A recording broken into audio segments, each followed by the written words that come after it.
Je dirais que la force du destin, c'est les coulisses d'un spectacle d'opéra, mais c'est du coup aussi les coulisses d'un film, d'un tournage, c'est vraiment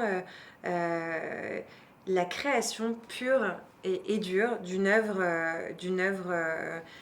de spectacle vivant. Voilà. Et donc c'est aller découvrir tous ces talents, tous ces techniciens qui peuplent en fait nos plateaux de tournage, nos backstage de théâtre et qui rendent tous ces rêves possibles.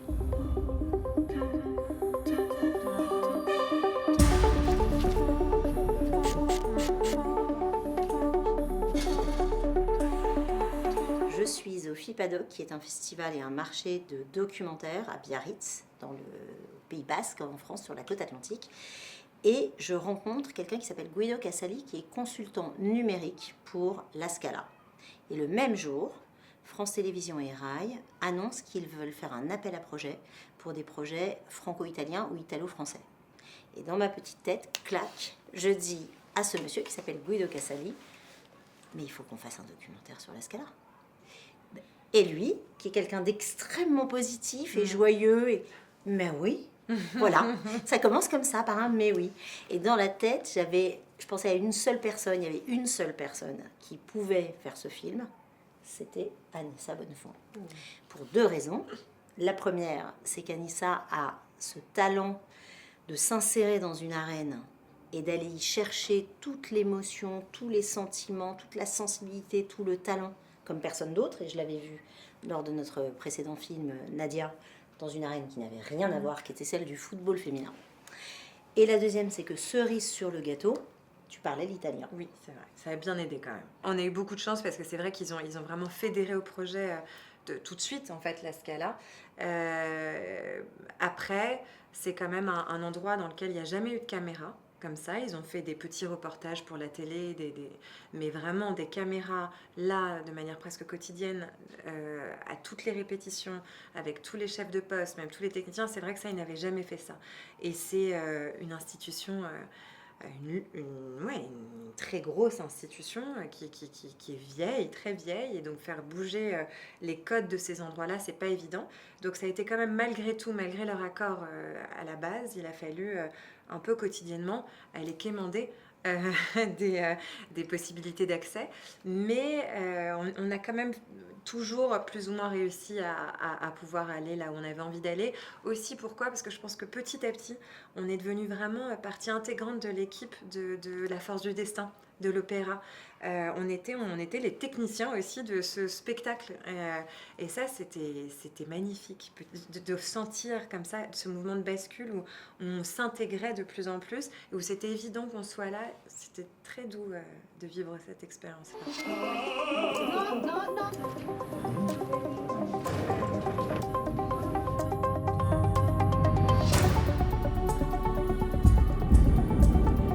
Documentaire, j'ai toujours l'impression d'être une petite souris qui a la chance de rentrer dans des arènes comme ça très privilégiées et du coup avec mon regard qui est souvent un regard de novice parce que moi l'opéra je l'aime depuis toujours, mais j'avais jamais eu la chance d'aller voilà, découvrir comment ça fonctionnait en fait, comment ça se fabriquait. Et c'était pareil pour le foot, pareil pour la mode avec Wonderboy.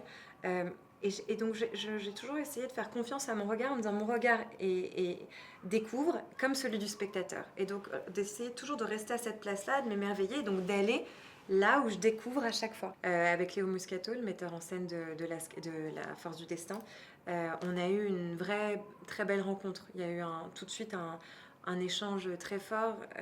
Il a très bien compris aussi ce qu'on voulait faire. Et il a eu confiance très rapidement. Donc il nous a permis vraiment d'avancer et même il m'a aidé dans la narration à comprendre où on allait aller après, par la suite. Et c'était très beau de construire avec lui. Avec le maestro Chailly, ça a été beaucoup plus compliqué. Il n'avait pas envie d'un film, il n'avait pas envie d'être filmé, il n'avait pas envie...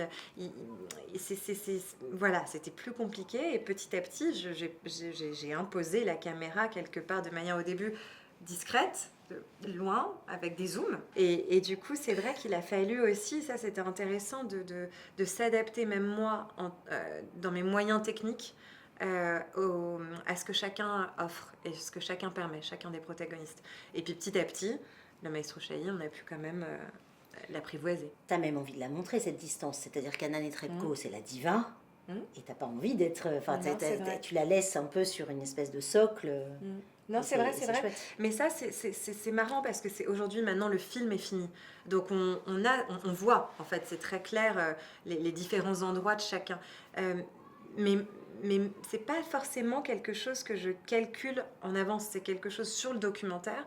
C'est là la vraie différence avec la fiction, qui se fait de manière assez naturelle, assez instinctive, en fait, parce qu'on est vraiment avec eux, et donc on s'adapte. Et le récit prend aussi la tournure que les protagonistes qu'on a filmés nous permettent d'avoir. L'équilibre sonore du film, il a été évident très rapidement, puisque même avant de commencer le tournage, je savais qu'il y aurait donc bien évidemment la musique, l'opéra, le chant, les chœurs, et je savais qu'on serait dans les laboratoires de fabrication, et donc les sons de la couture, les marteaux, les scies, enfin tout.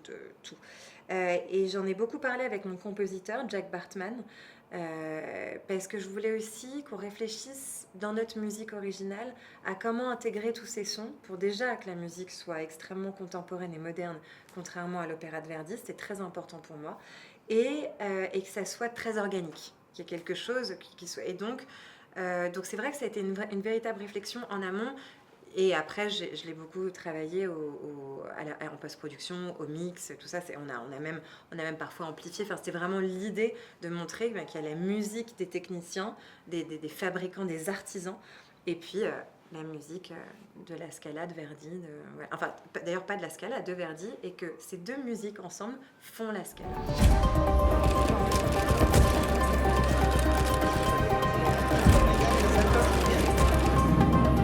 Gens qui ont pleuré dans la salle, et moi je m'y attendais pas du tout, donc ça m'a vraiment émue. Ils ont été très touchés par justement toute cette humanité qui se dégageait autour de la fabrication d'un spectacle comme ça. À la fin du film, quand le metteur en scène Léo Muscato parle justement de l'émotion que ce spectacle procure, notamment cette spectatrice qui est venue lors d'une répétition, et il y a ce côté très humain que les gens relèvent à chaque fois. Et je crois qu'il émeut. Alors peut-être aussi que l'opéra de Verdi est pour quelque chose, c'est quand même très prenant, mais c'est vrai qu'hier on a vu des gens émus, réellement émus, et ça m'a beaucoup touchée. Mais il y avait la musique, mais il y avait aussi l'humanité qui se dégage de son travail. Il y a une productrice américaine que j'avais invitée à la projection et qui m'a écrit il y a 5 minutes, j'ai même pas eu le temps de te transférer le message, pour me dire qu'elle avait trouvé le film absolument remarquable, formidable, très émouvant, etc. Et qu'elle était rentrée chez elle en se disant que c'était une inspiration pour elle, pour son travail de productrice de film. Oh, c'est génial, c'est joli. Voilà. L'idée, c'est d'ouvrir ce monde qui est un monde très fermé. On a l'impression aussi d'ailleurs qu'on n'y a pas tous accès, en fait, qu'il faut être riche, qu'il faut être très cultivé, ou en tout cas avoir cette culture-là. Moi, je suis pas du tout d'accord avec ça.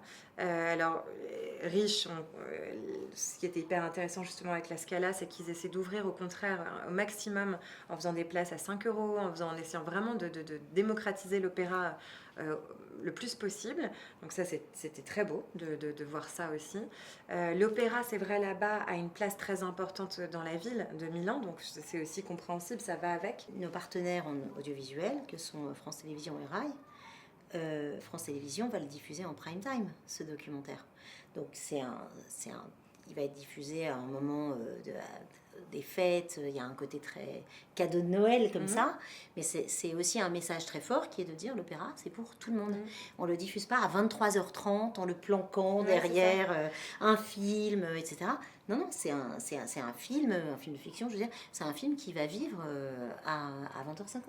Il y a eu le nouveau directeur de la Scala, qui à la fin Monsieur Ortombina, il s'appelle, à la fin de la projection qu'on a faite donc à la Scala de Milan, a dit à mon père qui est venu, qui m'a accompagné, qui était très touché, on est très heureux d'accueillir au sein de la Scala, de notre opéra, grâce au film de votre fille, le petit frère de l'opéra, le cinéma.